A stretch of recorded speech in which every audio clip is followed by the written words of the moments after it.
Y vamos a acabar la sesión de hoy, en la que hemos hablado mucho de felicidad, con el último ponente, con Mario Alonso Puig, que es doctor, cirujano y actualmente está haciendo un fellow en Harvard.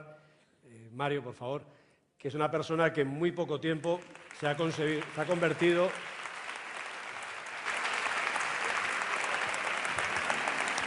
en una de las caras más reconocidas y uno de los pensamientos más conocidos dentro del área de la positividad, de las emociones, y capaz de hablar de emociones y de emocionarnos, que es de lo que se trata. Así que, Mario, la sala es tuya. Muchas gracias. Buenas tardes, buenas noches y muchísimas gracias, Carlos, muchísimas gracias al Instituto Coca-Cola Felicidad por invitarme y muchas gracias a vosotros por venir y por seguir estando. Es curioso, desde hace, por lo menos en Occidente, unos 2.800 años se sigue reflexionando sobre la felicidad. ¿Verdad que da la sensación de que es algo muy escurridizo? Es algo que todos de alguna manera buscamos, queremos experimentar y parece algo bastante escurridizo. Cuando John Lennon tenía 5 años, su madre le dijo lo siguiente: John, la clave de la vida es ser feliz. Entonces John fue al colegio y la maestra un día les dijo a los niños: quiero que hagáis un trabajo sobre lo que queréis ser de mayores. Y John escribió ser feliz. Entonces la profesora, cuando leyó el ensayo, le dijo: John, no has entendido nada del trabajo. Y John le dijo: señorita, usted no ha entendido nada de la felicidad. Y no ha entendido nada de la vida. ¿Qué es la felicidad? Si yo pretendiera, a pesar de tener la mejor intención, deciros a vosotros lo que es la felicidad, qué equivocado estaría. Sin embargo, sí creo que juntos podemos hacer una reflexión, hacernos preguntas, mirar donde normalmente no miramos y a lo mejor descubrir aquello que está oculto precisamente porque nunca miramos allí. El arte de la pregunta es un arte esencial. El propio Albert Einstein decía que la clave no es encontrar respuestas a las viejas preguntas, sino hacernos preguntas que nunca antes nos habíamos hecho. ¿Por qué son tan importantes las preguntas? Porque a lo mejor de lo que estamos hablando no es de un enigma. A lo mejor la felicidad no es un enigma. La felicidad a lo mejor es un misterio. ¿Cuál es la diferencia entre un enigma y un misterio? Es una diferencia muy clara, muy diáfana. Un enigma es aquello que la ciencia, con su trabajo, con su tiempo, con su dedicación, será capaz de descubrir. Es cuestión de tiempo, es cuestión de tecnología. Pero los misterios desafían nuestra forma tradicional, nuestra forma lógica de pensar, precisan de la existencia de lo que se llama una razón ampliada. ¿Y cómo me puedo posicionar yo frente a un misterio? Porque frente a un enigma yo entiendo cómo me he de posicionar. Utilizo mis tecnologías, mido, peso, calculo, pero ¿cómo me posiciono frente a un misterio en caso de que la felicidad fuera un misterio? Pues también nos lo decía Einstein. Frente a los misterios hay que posicionarse desde el asombro, la curiosidad y la humildad. Porque los misterios no se descubren, los misterios se desvelan. Por tanto, si la felicidad fuera un misterio y no un enigma, nosotros lo único que podemos hacer es ponernos en unas condiciones adecuadas para que ese misterio, esa felicidad, se desvele ante nosotros y podamos experimentarla. Estoy convencido, tengo la certeza plena de que a lo largo de estos 2 días, todos los que estamos aquí, todas aquellas personas que aunque físicamente no están aquí, para nosotros están aquí, junto a nosotros, que nos escucharán a través de medios de comunicación, que leerán cosas nuestras a través de las redes sociales. Estoy convencido que todos vamos a salir de aquí con una idea más clara, con una idea más luminosa de eso que es la felicidad, no un destino, no un lugar al que ir, sino una forma de vivir, un camino que recorrer, una forma de ser y de estar en el mundo. Pero dado que el ser humano es un ser que tiene tantos planos que no se pueden separar, pero sí distinguir, es importante recordar el peso del lenguaje. Ya lo dijo el gran filósofo austriaco Ludwig Wittgenstein: los límites de mi lenguaje son los límites de mi mundo. Eso quiere decir que tenemos que diferenciar, porque cuando tú diferencias y tú distingues, tú ves con más claridad. Y no podemos hablar y confundir dos términos que son diferentes en su naturaleza. Una cosa es el bienestar subjetivo, se ha hablado aquí con gran elocuencia y con gran belleza, aquello que colma los sentidos. Yo veo algo bonito y colma mi vista, me tomo una comida rica y colma mi gusto. Pero la felicidad no es lo que colma los sentidos, es lo que colma el corazón. ¿Están conectados? Seguro que sí. También son diferentes. Y por eso nosotros vamos a abordar aquí no el concepto de bienestar subjetivo, sino un concepto mucho más desafiante: el de la felicidad. ¿Qué es? ¿Qué podría ser para cada uno de nosotros? ¿Cómo se experimenta? ¿Cómo puede uno ponerse en una situación adecuada para que ese misterio, en caso de que lo fuera, se desvelara? Y va a venir en nuestra ayuda un filósofo, curiosamente un filósofo que mi querido y admirado Juan Luis Arzuaga ha mencionado hoy. Un filósofo del siglo XVIII, el último ilustrado. Immanuel Kant. La obra por la que es especialmente conocido es Crítica de la razón pura. Y Kant hace 3 preguntas de excepcional hondura. Es cierto que no las contesta plenamente, contesta desde su punto de vista, pero solo las 3 preguntas tienen tanto peso, tienen tanta fuerza, tanto calado, son una invitación tan hermosa para que nosotros, cada uno de nosotros, reflexionemos y busquemos una solución. Primera pregunta: ¿qué es lo que puedo conocer? ¿Puedo conocer yo solo las realidades materiales? Aquellas que captan mis sentidos, la vista, el oído, el gusto, el tacto. ¿O soy capaz también de captar realidades suprasensibles? Aquello que no es de carácter material, sino espiritual. Eso es lo que significa la palabra espiritual, aquello que no es material. Por supuesto, no utilizando los sentidos, sino utilizando la razón ampliada, la capacidad del intelecto, para descubrir la verdad oculta en las cosas. Fijaros que alcance pregunta: ¿qué es lo que yo puedo conocer? La segunda pregunta de Immanuel Kant es: ¿qué es lo que he de hacer? De aquí nace toda la ética. ¿Hay formas de hacer que nos generen una mayor experiencia de felicidad? ¿Hay formas de actuar que nos alejen de esa experiencia del ser feliz? Y la tercera pregunta es: ¿qué puedo esperar? ¿Es la muerte el final? ¿Es un velo a otra dimensión? De aquí nace la religión, cuya raíz es religare, unir lo que en un momento se separó. Pero fijaros, siendo potentes estas 3 preguntas, la clave es la cuarta. La cuarta no la encontramos en la Crítica de la razón pura, tampoco en la Crítica de la razón práctica, su tratado de ética con su imperativo categórico. Lo encontramos en un tratado de lógica y tiene todo el sentido del mundo. ¿Cuál es el ser que se hace esa pregunta? Porque no tenemos la sensación de que los animales, con toda la dignidad y toda la hermosura que tienen, se hagan esa pregunta. ¿Qué ser se hace esa pregunta? De aquí nace toda una antropología, una visión de la persona. Los seres humanos, los que estamos aquí, los que no están aquí y están con nosotros. ¿Qué somos nosotros?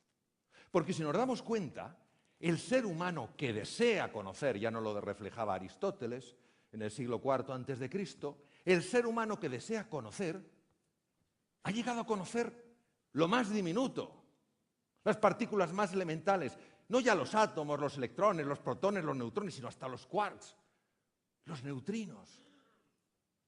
Ha llegado a conocer lo más grande, las galaxias, la expansión del universo.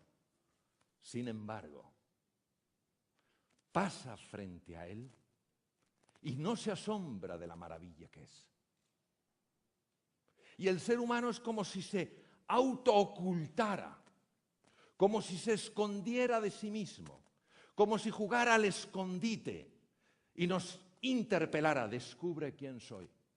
Porque veréis, si solo hablamos de la felicidad cuando estamos calentitos, cuando comemos bien, cuando tenemos trabajo, cuando ganamos una cierta cantidad de dinero, cuando tenemos un cierto prestigio, no estamos hablando de felicidad. Hay que entender la felicidad cuando el bienestar subjetivo desaparece. Por supuesto que también la felicidad tiene una conexión con el bienestar subjetivo. No es un dilema, no es lo uno o lo otro, sino un contraste, lo uno y lo otro. Hay que entender la felicidad cuando aparecen los tres grandes oponentes del ser humano.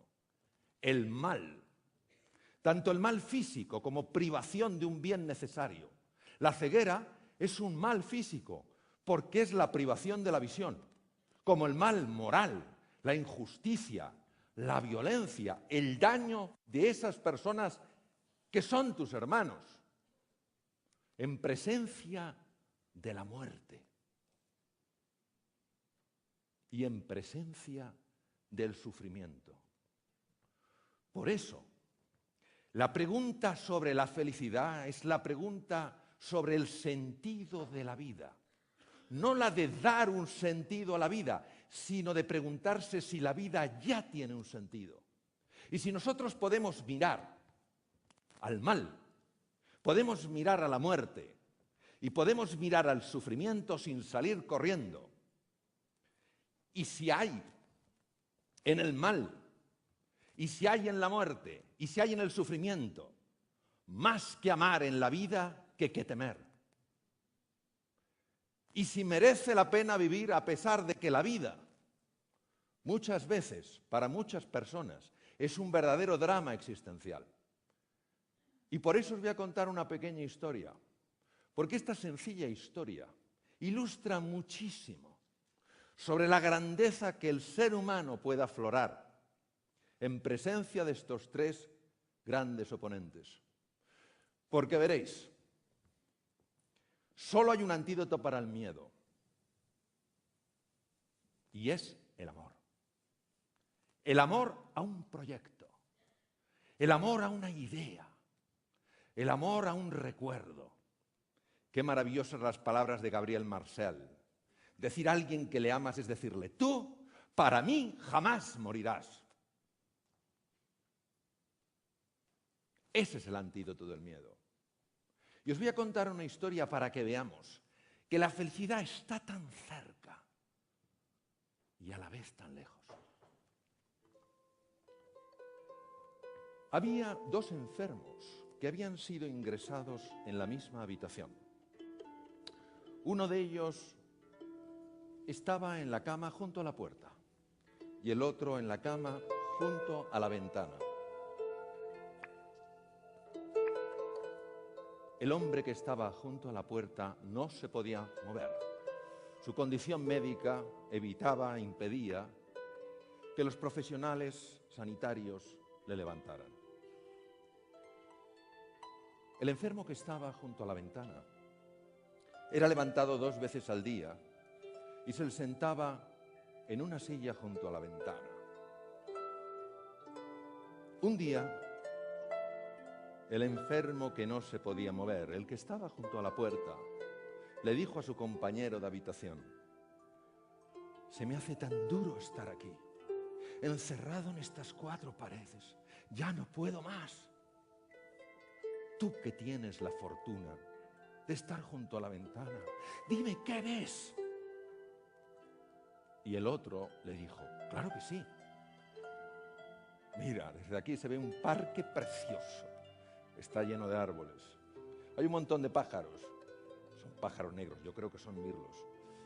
Ve un montón de niños jugando, claro, al balón.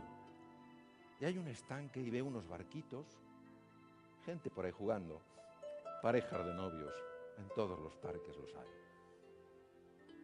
Ese relato hacía que el enfermo que estaba junto a la puerta tuviera esos instantes de paz, de serenidad, de esperanza y de ilusión. Pero un día, el enfermo que estaba junto a la ventana murió. Y con gran tristeza su compañero de habitación vio cómo se lo llevaban. Poco tiempo después ingresaron a otro enfermo. Ese enfermo se asomó a la ventana y el hombre que estaba junto a la puerta le dijo: amigo, apenas te conozco, pero ¿sabes qué? Antes que tú había otra persona, ya no está. Y todos los días me contaba lo que veía por la ventana. Y no sabes lo que eso me ayudaba. Si tú también me pudieras decir qué es lo que ves, dime qué ves. El otro enfermo miró y le contestó sorprendido: no lo entiendo. Desde aquí solo se ve un muro.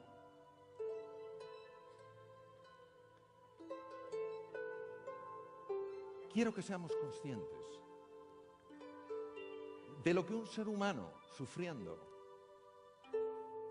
en un momento de enorme dificultad hizo por otro ser humano. Algo que parece pequeño e intrascendente, una minucia.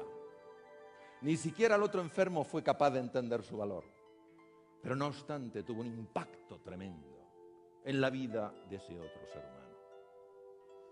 ¿Qué enseñanza más profunda?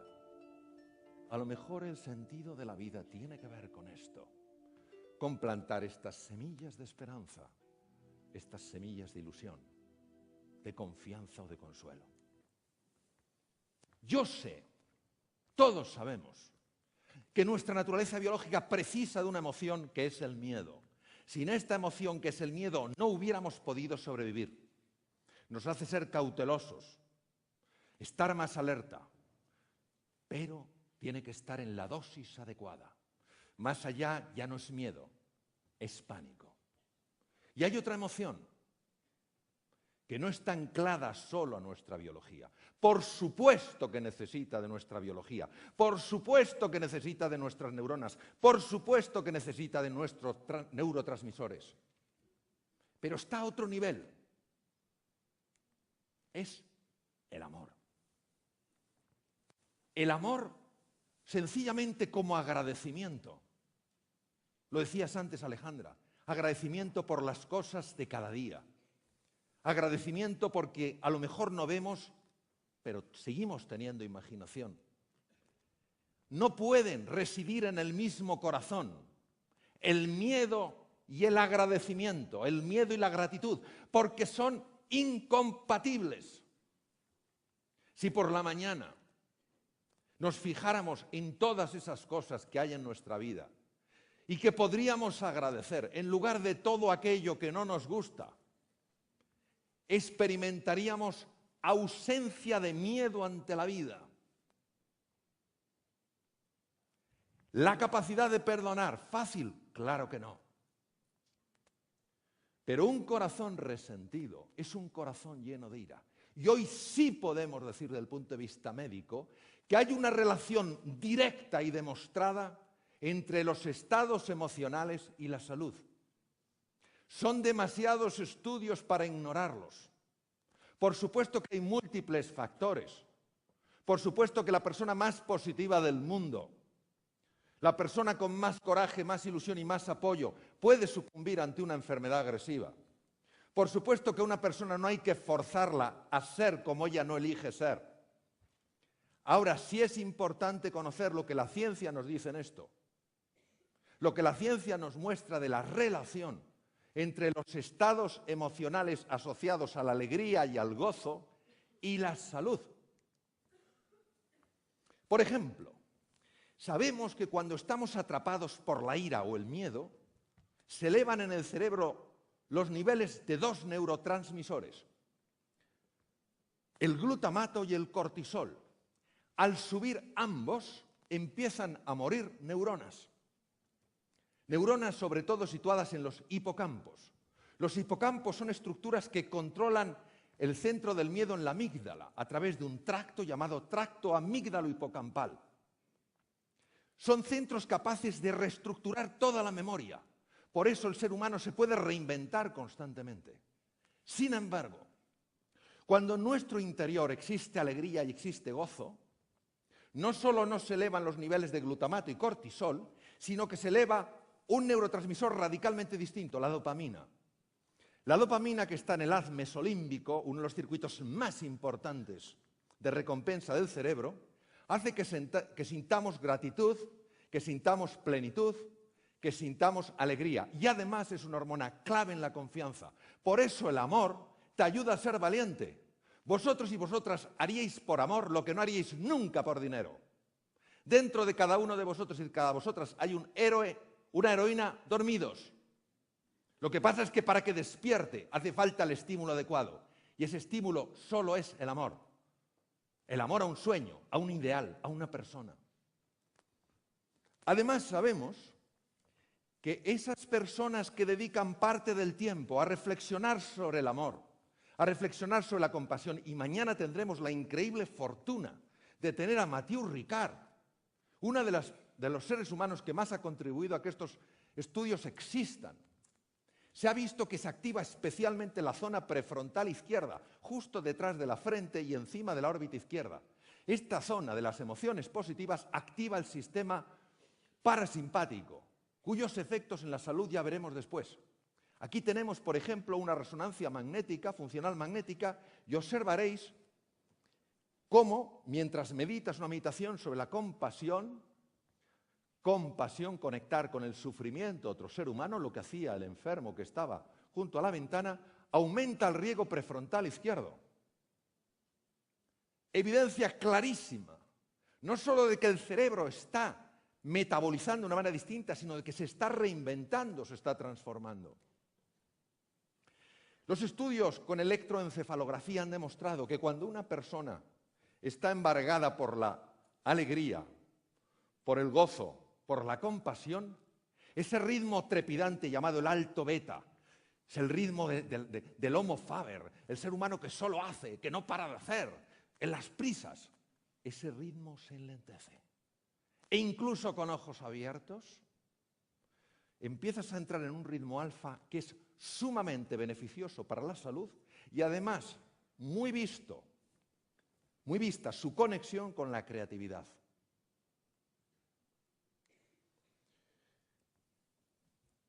Hay dos sistemas que trabajan por debajo de la consciencia. En su conjunto se denominan sistema nervioso vegetativo o autonómico y tiene dos brazos, dos ramas.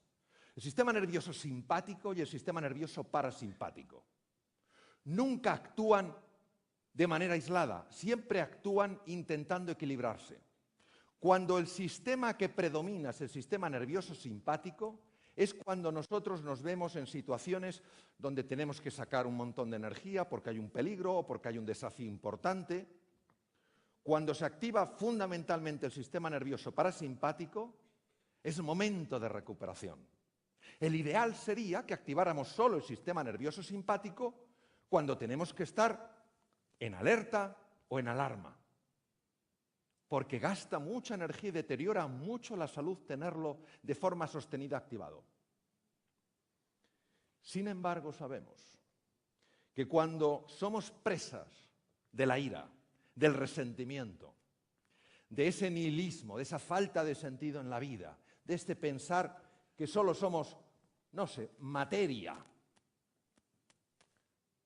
cuando eso genera desesperanza, que no tiene por qué hacerlo, afecta al sistema cardiovascular. Las situaciones de desesperanza, de ira y de miedo sostenidos en el tiempo producen un aumento del trabajo cardíaco, pueden producir cambios en el ritmo cardíaco hipertensión arterial, aumento del colesterol y de los triglicéridos. Ver cómo sí que afectan las emociones al aparato circulatorio. También sabemos que la alegría, la compasión, la serenidad y el equilibrio protegen el sistema cardiovascular. Probablemente, entre otras razones, porque las dos aurículas del corazón segregan un péptido, una sustancia llamada péptido natriurético auricular, que regula el tono cardíaco, nos protege frente a la hipertensión, reduce la grasa y además tiene un efecto cerebral muy asociado con estados de paz y de serenidad. Pero si eso fuera poco, hoy sabemos, porque se han encontrado las conexiones microscópicas, que ese sistema nervioso simpático y parasimpático llega hasta los ganglios linfáticos. Los ganglios linfáticos son centrales donde se producen linfocitos que actúan frente a bacterias, virus y tumores. La hiperactividad del sistema nervioso simpático asociado, repito, a estados de ira, de resentimiento, de miedo, dificulta la generación de nuevos linfocitos por el sistema linfático, mientras que la activación del sistema parasimpático favorece la producción de linfocitos. Además, actúa sobre el bazo. El bazo es un centro linfoide importantísimo. No es solo el lugar donde se destruyen los glóbulos rojos viejos, es un lugar básico para luchar contra bacterias, virus y tumores. También llega el sistema nervioso vegetativo ahí. Qué importante es que esa central de máxima importancia produzca células de defensa. Y también hay conexiones a la médula ósea, donde no solo se producen glóbulos rojos y glóbulos blancos, los leucocitos, los polimorfonucleares, sino también las plaquetas. Claro que la faceta emocional y la faceta biológica de un ser humano están conectadas, porque son planos que se pueden distinguir, pero no se pueden separar, somos una unidad. Esta es una fotografía preciosa de una médula ósea, donde veis los elementos formes, de los que luego saldrán nuestros glóbulos rojos, nuestros glóbulos blancos y nuestras plaquetas. En el mismo corazón, repito, qué bien lo dijo Eduard esta tarde al comienzo, el miedo cuando anida en nosotros, en el mismo corazón no puede anidar el miedo y la gratitud. Si nos entrenáramos en el agradecimiento, si nos entrenáramos en la compasión, en la generosidad, en el apoyo, en el consuelo, viviríamos una vida con un nivel de miedo radicalmente distinto y estaríamos en condiciones mucho mejores para que se desvelara ese misterio que probablemente es la felicidad. Por eso,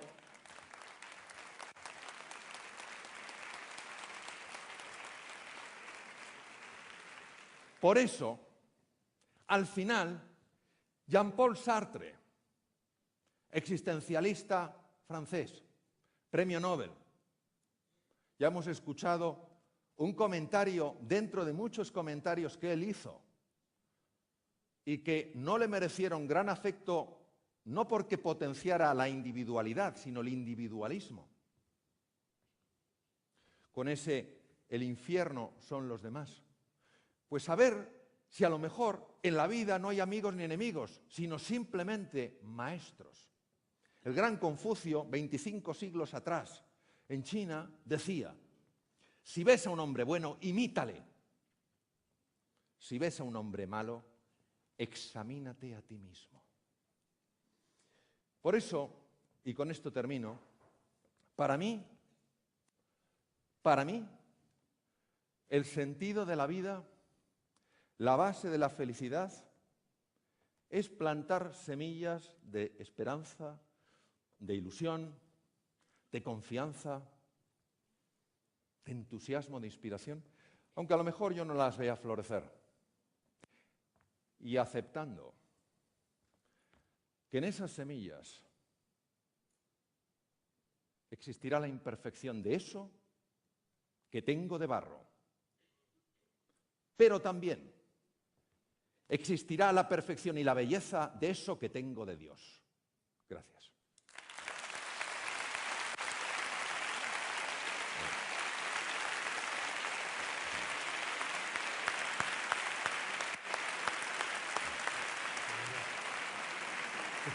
Gracias.